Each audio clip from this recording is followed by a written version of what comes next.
আসসালামু আলাইকুম, আমার চ্যানেলে সবাইকে স্বাগতম।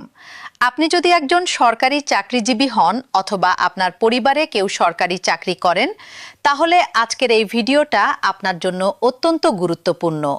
তো চলুন দেরি না করে শুরু করা যাক। গত 7 বছরে সরকারি কর্মচারীদের বেতন বৃদ্ধি পেয়েছে প্রায় 40% মতো।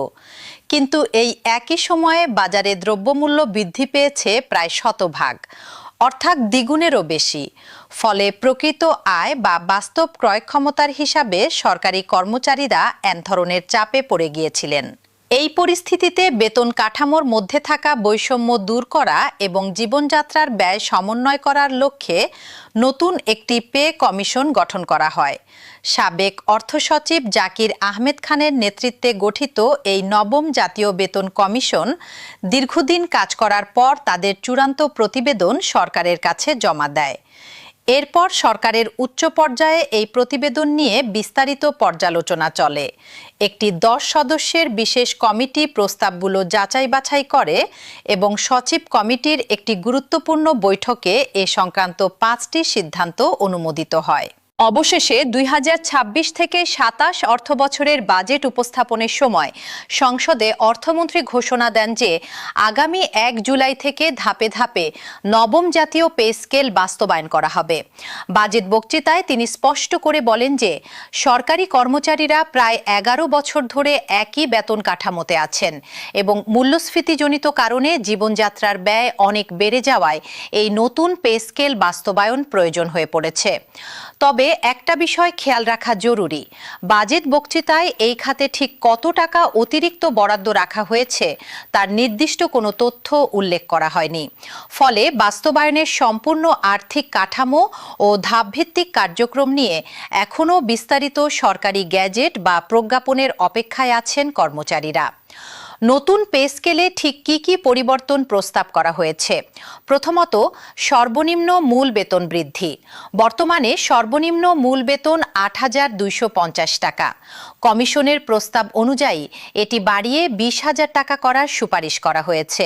এটি প্রায় 140% বৃদ্ধি, যা নিম্ন গ্রেডের কর্মচারীদের জন্য একটি বড় স্বস্তির বিষয় হতে পারে। সামগ্রিক বেতন বৃদ্ধির হার। কমিশন সূত্রে জানা যাচ্ছে নতুন পে স্কেলে গড়ে প্রায় 105% বেতন বৃদ্ধির সুপারিশ করা হয়েছে। তবে মনে রাখা দরকার, এটি একটি প্রস্তাবিত হিসাব। চূড়ান্ত গেজেট প্রকাশ হলে প্রকৃত সংখ্যা এর থেকে কিছুটা ভিন্ন হতে পারে। বার্ষিক ইনক্রিমেন্টের হার। বর্তমানে সরকারি কর্মচারীরা বার্ষিক প্রায় 5% হারে ইনক্রিমেন্ট পান। কর্মচারী সংগঠনগুলো দীর্ঘদিন ধরে এই হার বাড়িয়ে 10% করার দাবি জানিয়ে আসছে। তাদের যুক্তি হল, বর্তমান মূল্যস্ফীতির প্রেক্ষাপটে 5% ইনক্রিমেন্ট বাস্তব জীবনযাত্রার ব্যয় সমন্বয়ের জন্য যথেষ্ট নয়। এই বিষয়টি এখনও সক্রিয় আলোচনার মধ্যে আছে। টাইম স্কেল ও সিলেকশন গ্রেড পুনর্বহাল। আগে কর্মচারীদের জন্য টাইম স্কেল ও সিলেকশন গ্রেড সুবিধা ছিল, যা পরবর্তীতে বন্ধ হয়ে যায়। কর্মচারী সংগঠনগুলোর দীর্ঘদিনের দাবি অনুযায়ী এই সুবিধা আবার চালু করার বিষয়টি এখন সক্রিয় বিবেচনায় রয়েছে। বিভিন্ন ভাতা বৃদ্ধি। টিফিন ভাতা 200 টাকা থেকে বাড়িয়ে 1,000 টাকা করার প্রস্তাব রয়েছে। চিকিৎসা ভাতাও উল্লেখযোগ্য হারে বাড়ানোর প্রস্তাব রয়েছে। এছাড়া বাড়ি ভাড়া ভাতা, উৎসব ভাতা এবং যাতায়াত ভাতাও উল্লেখযোগ্য হারে বৃদ্ধির সিদ্ধান্ত হয়েছে বলে জানা গেছে। এই সব কিছুর ফলে কর্মচারীদের সামগ্রিক মাসিক প্রকৃত আয় অর্থাৎ টেক হোম পে বাড়বে বলে আশা করা হচ্ছে। নিম্ন গ্রেডের কর্মচারীদের জন্য বিশেষ অগ্রাধিকার। নতুন বেতন কাঠামোর একটি গুরুত্বপূর্ণ দিক হল 11 থেকে 20তম গ্রেডের অপেক্ষাকৃত কম আয়ের কর্মকর্তা কর্মচারীদের জন্য বিশেষ অগ্রাধিকার রাখা হয়েছে। জীবনযাত্রার ক্রমবর্ধমান ব্যয় বিবেচনা করে এই নিম্নতর গ্রেডের কর্মচারীদের জন্য তুলনামূলক বেশি সুযোগ সুবিধা ও উচ্চ হারে মূল বেতন বৃদ্ধির সিদ্ধান্ত নেওয়া হয়েছে। গ্রেড বৈষম্য দূরীকরণ। আগের পে স্কেলগুলোতে বিভিন্ন গ্রেডের মধ্যবর্তী ধাপে বড় ধরনের ব্যবধান বা বৈষম্য ছিল। এই বৈষম্য দূর করার জন্য একটি নির্দিষ্ট অ্যানোমালি দূরীকরণ সূত্র প্রণয়ন করা হয়েছে, বিশেষ করে 11তম গ্রেড থেকে 10ম গ্রেডের কর্মকর্তা কর্মচারীদের মধ্যে থাকা দীর্ঘদিনের অসঙ্গতি দূর করার লক্ষ্যে। এমপিওভুক্ত শিক্ষক কর্মচারীরাও অন্তর্ভুক্ত।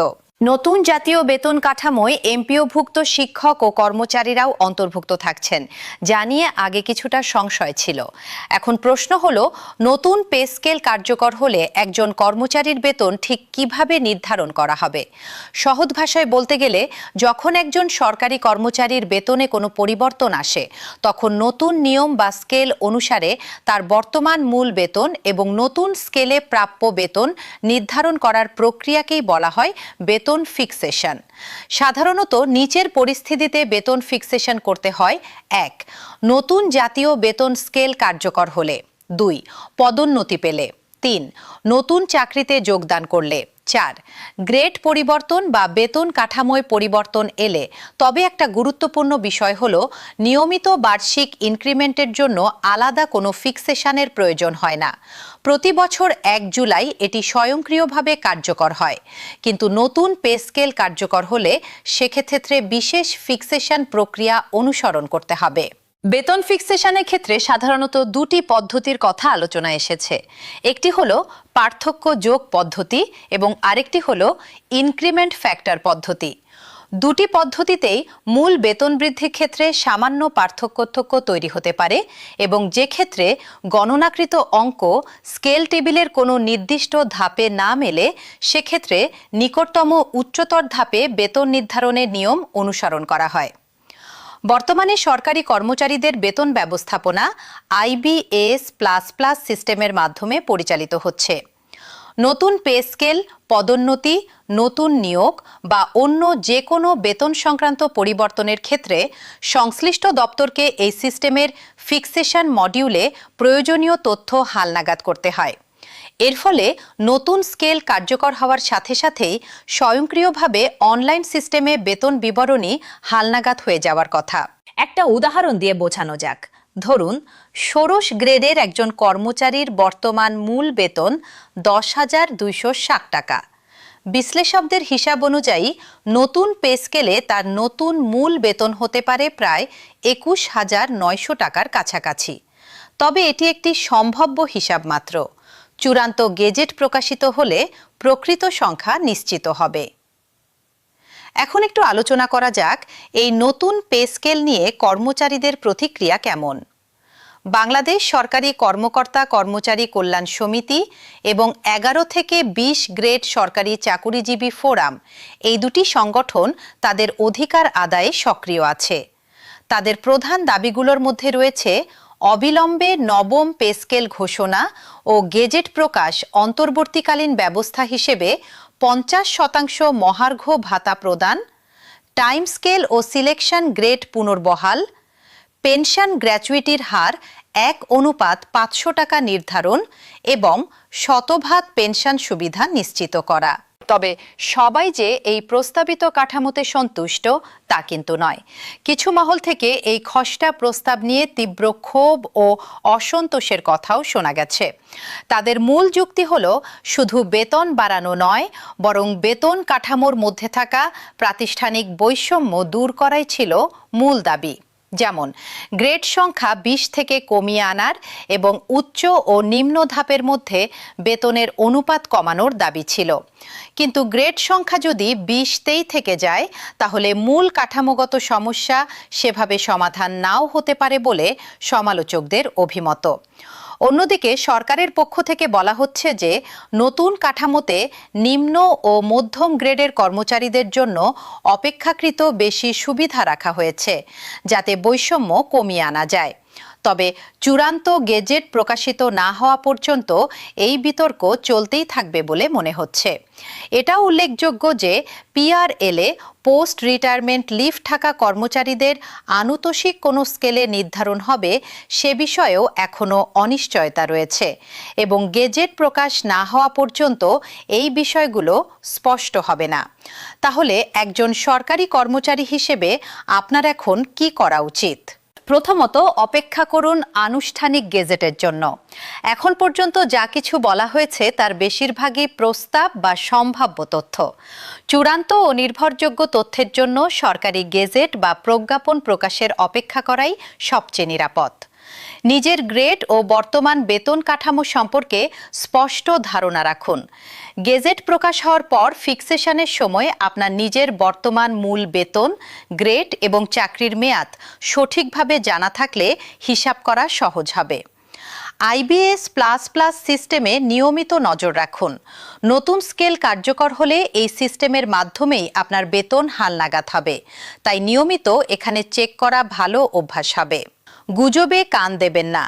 সামাজিক যোগাযোগ মাধ্যমে অনেক সময় ভুল বা অসম্পূর্ণ তথ্য ছড়িয়ে পড়ে, বিশেষ করে বেতন বৃদ্ধির হার নিয়ে। যে কোনো তথ্য যাচাই করার জন্য সরকারি ওয়েবসাইট বা নির্ভরযোগ্য সংবাদ মাধ্যমের সাহায্য নিন। প্রয়োজনীয় কাগজপত্র প্রস্তুত রাখুন। নতুন পে স্কেল কার্যকর হলে ফিক্সেশনের জন্য নির্দিষ্ট ফরম পূরণ করতে হতে পারে, তাই আপনার সার্ভিস বুক এবং সংশ্লিষ্ট নথিপত্র আগে থেকেই গুছিয়ে রাখা ভালো। তাহলে সংক্ষেপে বলতে গেলে দীর্ঘ 11 বছর পর সরকারি কর্মচারীদের জন্য যে নবম জাতীয় পে স্কেল আসছে, এটি নিঃসন্দেহে একটি বড় পরিবর্তন। সর্বনিম্ন বেতন বৃদ্ধি, ভাতা বৃদ্ধি, নিম্ন গ্রেডের কর্মচারীদের জন্য বিশেষ অগ্রাধিকার, এই সবকিছু মিলিয়ে এটি অনেকের জীবনযাত্রায় ইতিবাচক প্রভাব ফেলতে পারে। তবে একই সাথে বার্ষিক ইনক্রিমেন্টের হার, গ্রেড বৈষম্য দূরীকরণ এবং চূড়ান্ত বাস্তবায়নের সময়সীমা নিয়ে এখনও কিছু প্রশ্ন ও অনিশ্চয়তা রয়ে গেছে। যতক্ষণ না সরকারি গেজেট প্রকাশিত হচ্ছে, ততক্ষণ পর্যন্ত এই বিষয়গুলো চূড়ান্তভাবে বলা কঠিন। আপনি যদি একজন সরকারি কর্মচারী হন, তাহলে আমার পরামর্শ থাকবে ধৈর্য ধরে সরকারি ঘোষণার অপেক্ষা করুন এবং যে কোনো সিদ্ধান্ত নেওয়ার আগে নির্ভরযোগ্য সূত্র থেকে তথ্য যাচাই করে নিন। আজকের ভিডিও এই পর্যন্তই। এই বিষয়ে আপনার মতামত বা প্রশ্ন থাকলে কমেন্ট বক্সে জানাতে পারেন। ভিডিওটা ভালো লাগলে লাইক ও শেয়ার করুন এবং নতুন আপডেটের জন্য চ্যানেলটি সাবস্ক্রাইব করে রাখুন। সবাই ভালো থাকবেন, নিরাপদে থাকবেন। আল্লাহ হাফেজ।